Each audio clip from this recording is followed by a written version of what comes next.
রাজনীতিবিদদের রাজনীতি ছিনিয়ে নিল ব্যবসায়ীরা। বিনিয়োগের নামে জড়িয়ে পড়েছে অপকর্মে। ব্যবসায়ীরা তৈরি করেছেন নিজস্ব অপরাধ চক্র। এমন মন্তব্য করেছেন নতুন বাণিজ্য উপদেষ্টা শেখ বশির উদ্দিন। হুঁশিয়ারি দিয়েছেন ব্যবসায়ীদের অপকর্ম বন্ধ করাই তার মূল কাজ। একই সেমিনারে অর্থ উপদেষ্টা জানান, পরে রাজনৈতিক সরকার সব কাজ গোড়া থেকে শুরু করলে বাংলাদেশের অর্থনীতি কখনো এগোবে না। 4 মাস ধরে অর্থনীতি নিয়ে বেশ বিপদে আছে ডক্টর ইউনূসের সরকার। বিগত সরকারের রেখে যাওয়া 18 লাখ কোটি টাকার দেনা এবং অর্থ পাচার নিয়ে মাথাব্যথা সবচেয়ে বেশি। হুট করে কমানো সম্ভব হচ্ছে না জিনিসপত্রের দাম। তার মানে অর্থনীতিতে বৈষম্য আছে, সেটি কমানোর উপায় খুঁজতে একসাথে এক ছাদের নিচে নতুন সরকারের 2 উপদেষ্টা, কেন্দ্রীয় ব্যাংকের গভর্নর আর ব্যবসায়ী নেতারা। উদ্যোক্তাদের অভিযোগ, গত কয়েক বছর প্রতিনিয়ত বৈষম্যের শিকার হয়েছেন তারা। অন্যদিকে ইন্ডিয়ার চেয়ারম্যান মনে করেন অনেক ব্যবসায়ের কার্যক্রম সৎ না। এ সময় বাংলাদেশ ব্যাংকের গভর্নর বলেন, মাত্র 4 মাসে মূল্যস্ফীতি নিয়ন্ত্রণ করে বিনিয়োগ বাড়ানো সম্ভব না। তবে পাচার হওয়া অর্থ ফেরত আনতে কাজ চলছে যুক্তরাষ্ট্রের সাথে। এ সময় অর্থ উপদেষ্টা বলেন, দেশের সুযোগের বৈষম্য আছে, ফলে সেবা নিতে পদে পদে হেনস্থার শিকার হতে হয় দরিদ্রদের। অন্যদিকে অতি রাজনীতির কারণে অনেক ব্যবসায়ী ক্রিমিনালে পরিণত হয়েছে বলে অভিযোগ করেন বাণিজ্য উপদেষ্টা। দিনব্যাপী বাংলাদেশ অর্থনৈতিক সম্মেলনের আয়োজন করে দৈনিক পত্রিকা বণিক বার্তা। ক্ষমতার জন্য জবাবদিহিটা আপনার করতে হবে, এবং সেই জবাবদিহি হচ্ছে দায়িত্বটা সঠিকভাবে পালন হচ্ছে না।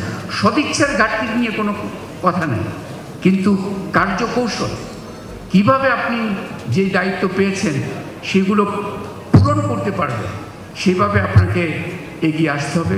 $300 জন্য পারলে আমাদেরকেও বিদেশে পাঠাই দিয়ে দেশের সরকার।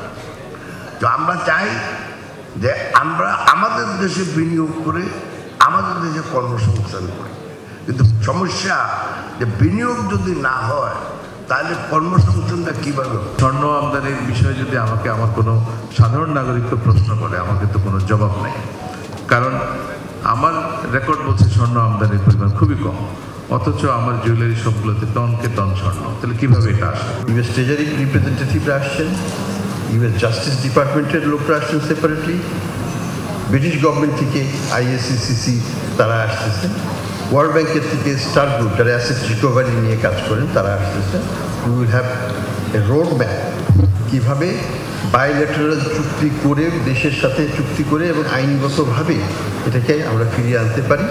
আমরা রাজনীতির ব্যবসায়ীকরণ যেভাবে করেছি, সেভাবে নিজেকে ব্যবসায়ী পরিচয় দিতে কখনো কখনো লজ্জা লাগে। যে আমাদের কাছে মনে হয়েছে যে ব্যবসায়ীদের management skill is better, and we have seen that how politics was taken away from politicians and went to business people who actually was, I'm sorry to say, a bunch of criminals. এক সরকার আসলো, আরেক সরকার বলে এগুলো সবই খারাপ, আবার নতুন করে শুরু করো। আমরা যেটাকে অর্থনীতির ভাষা বলি ডেড ওয়েট লস, যেটা আগে করেছিলেন ওটাকে একটু কি আপনারা বলেন রিইঞ্জিনিয়ারিং, এগুলো যদি করতে পারেন, repurposing also to some extent করেন, তো বেটার হয়। সেটা আমরা চাচ্ছি ফুটপ্রিন্টটা রাখতে। Faria Nazneen, BD24 news.